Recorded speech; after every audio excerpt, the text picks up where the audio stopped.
Hello, everyone, and welcome back to the podcast series Leadership Perspectives from the Field. And today I'd like to introduce Mayank Jain. Before we get into the key questions, I'd like to just pass over to Mayank to just introduce himself briefly so we all know his background. Mayank, welcome. Wonderful. Thank you so much, Tony. It's a pleasure to be here and to be talking to you. So my background, I've been doing for 15 years, I've been doing workforce transformation, planning, and analytics. I've built and led teams for doing this in companies like Ameriprise Financial, Visa, and Allianz. And this was Allianz. It was a global role as the COE head for workforce transformation and analytics at Allianz. Now I run a small consulting firm called People Transformation Group. And my background before that has been in commercial finance as well as business transformation in companies like GE Capital and American Express. So I'm delighted to be here and I'd love to share my experiences.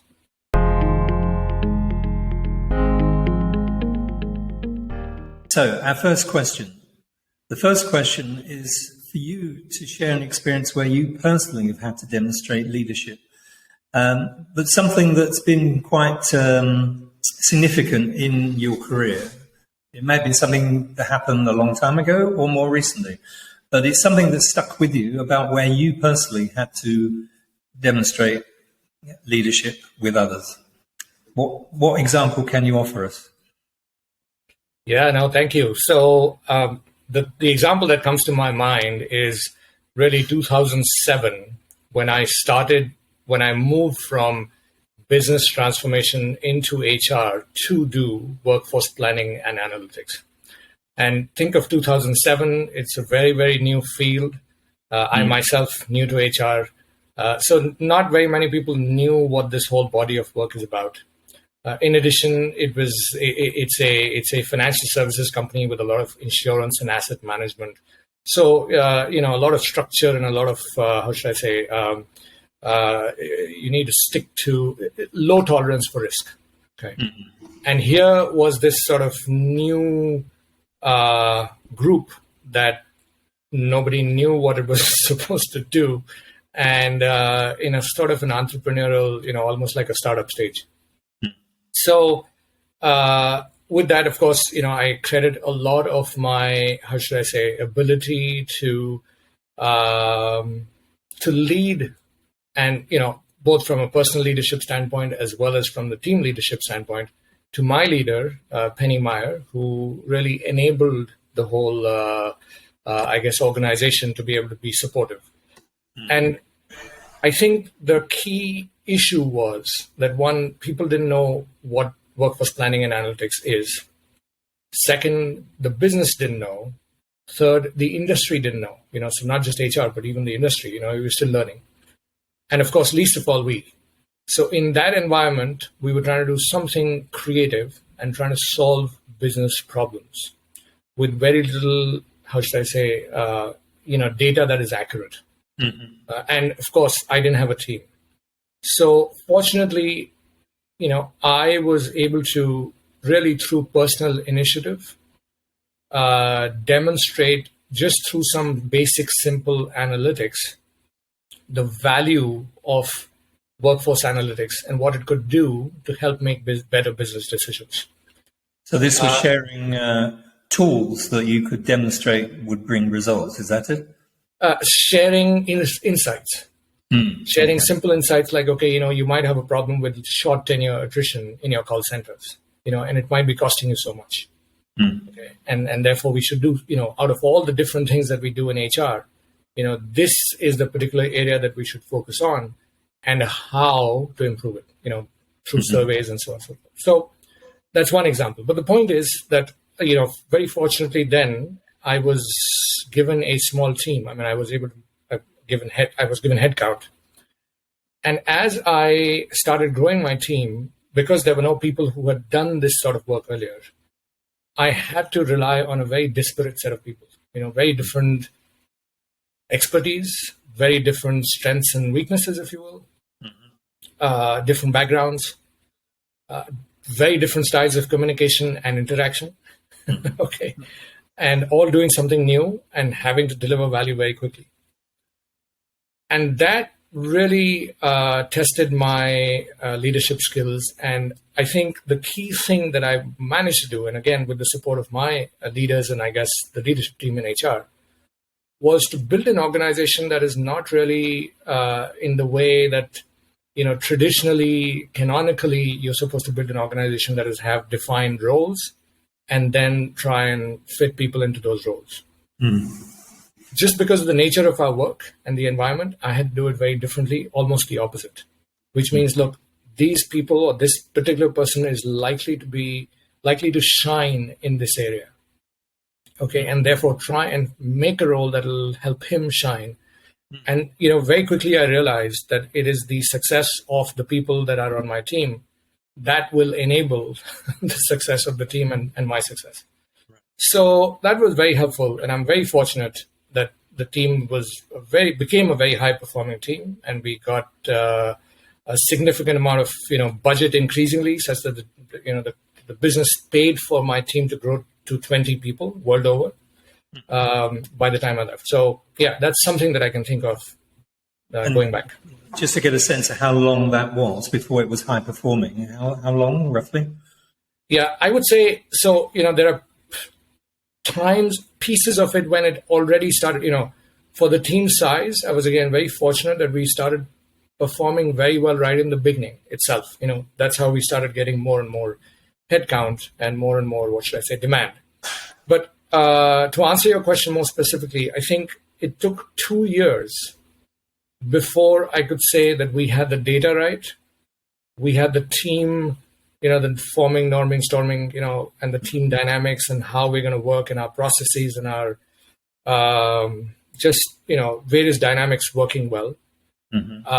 So I think it was a fairly well-oiled machine by the end of about 3.5 years. And I did this work for about 5+ years at Ameriprise Financial. And what about business leaders? When did you start to feel that they were gaining confidence in the analytics? Oh, fortunately, it was from from 3 months on. That's why I said, so the first thing that we did is take whatever data we've got. And fortunately, having come from, business reengineering and finance, we were able to understand what the specific business issues are, number one. Number two, we were able to quantify those, the issues, the HR people issues in terms of dollars, in terms of, and create a burning platform and therefore show that this is what is going on, the insight that they didn't have earlier. Right. And also the solution. So very fortunate that it started right in the beginning, but then of course, it was a journey. Yeah. Excellent.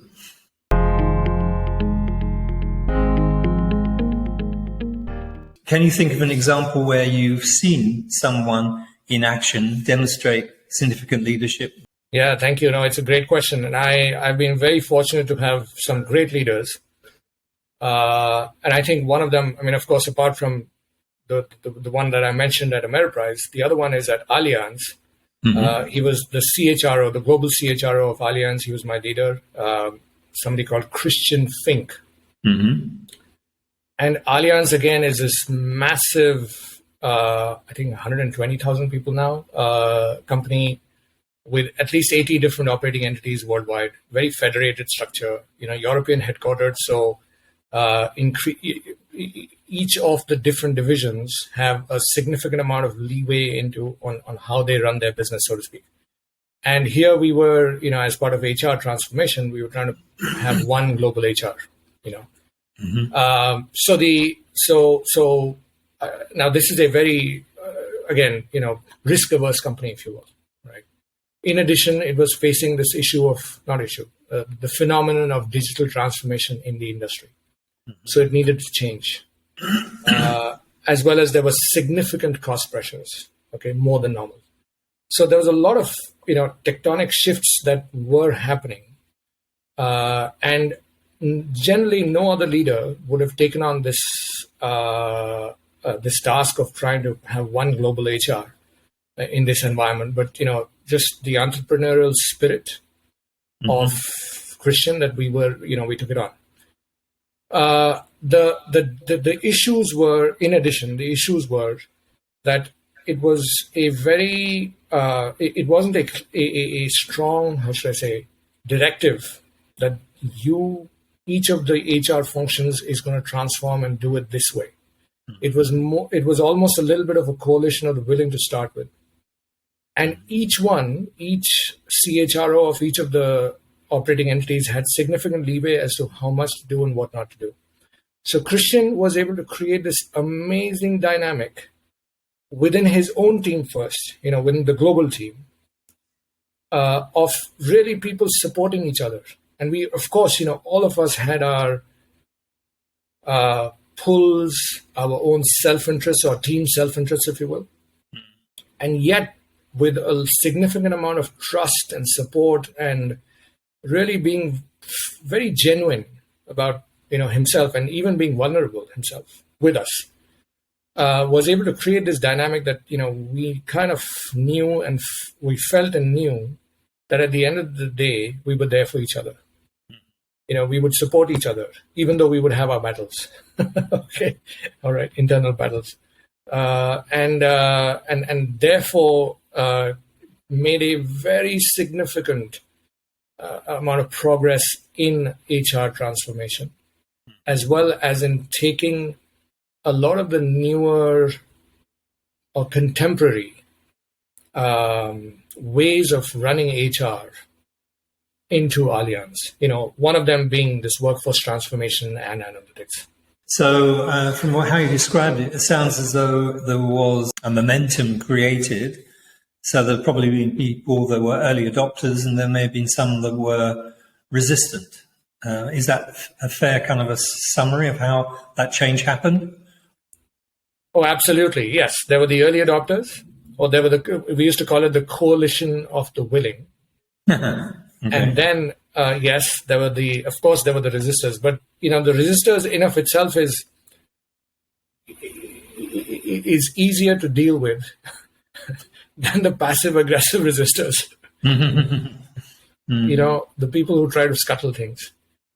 That is one. And second, I think there's a lot of, so again, I think I gave the example of, think of when the United States was being formed and each of the different people who came, representatives who came to the Congress, were trying to wrangle and finagle, benefits and, the best pie in the cake for themselves. Yep. It's those type of deliberations, discussions, and battles that we had to overcome. And again, how long did that take? Would you say? So this was at least 2 years. It was a journey of almost about 4 years. So I was party to it during the first 2 years. And I think you also mentioned trust. So Christian obviously had to build trust in the team, the immediate team, and at all levels, I guess, in order to convince everyone that this was the right thing to do. Absolutely. So I think one of the key things that I saw happening, which I have not seen as much in other environments or situations or with other leaders, is just him being very vulnerable with his team. Number one. Number two, generally, not letting his team members face as much the brunt of the blowbacks from the executives. Okay, him being like, and just calling it out, like, okay, look, I am myself. I'm not, how should I say? I'm not going to go to battle on this one because of this reason. Okay, I'm going to pick my battles. And so it was just, in fact, one example of that was, we had this offsite where he had, each of us had bonded so much with each other, of course, over the course of our work, that when one of the team members he announced that he might be leaving, these really strong, powerful very seasoned executives of large businesses. Okay, many of them were emotional that this colleague of theirs is going to leave. What would you say are going to be the important things that leaders are required to be able to do going forward? Yeah, I think I'm going to take it almost at a little bit of a philosophical level. I mean, in life in general, and then come down to business. So you see, in any relationship, any team, any organization, whether even if it is not business, even if it is just family, there are enough and more pulls and pushes. And you're competing with, there's values, you have your own values. You want your peace of mind. Okay. And at the same time, there's self-interest. And it's not just as a leader, it's not just your own self-interest. It's the interest of the team as well, the team that you lead and the organization that you lead. I mean, think of a prime minister or a president of a country, how much he or she might like to be, value driven. Okay, at the end of the day, he or she must carry the self-interest of the nation as well. So it's a difficult thing. So I think at a philosophical level, the ability to balance and navigate that, at least I haven't figured out. I think it'll be great if we can try and figure it out. That's number one. Number two, in the corporate world, I've seen there are leaders that, and there are two spectrum of leaders. One spectrum, as an example, the type that I described, like, Christian and Penny, who are able to generate the trust. Okay. And then there's another spectrum who are very successful. Okay. However, they are able to be much more, wheeler dealer like in terms of, finding scapegoats, in terms of being much, much more savvy about, their own, how should I say, their own self-interest. And secondly, the interest of the team. And then last, the interest of the company. Though they can portray it the other way around. Okay. But, and I'm not saying, it's not as much about right and wrong. It's more about, what is able to drive the quote unquote, the personal success of the person. Right.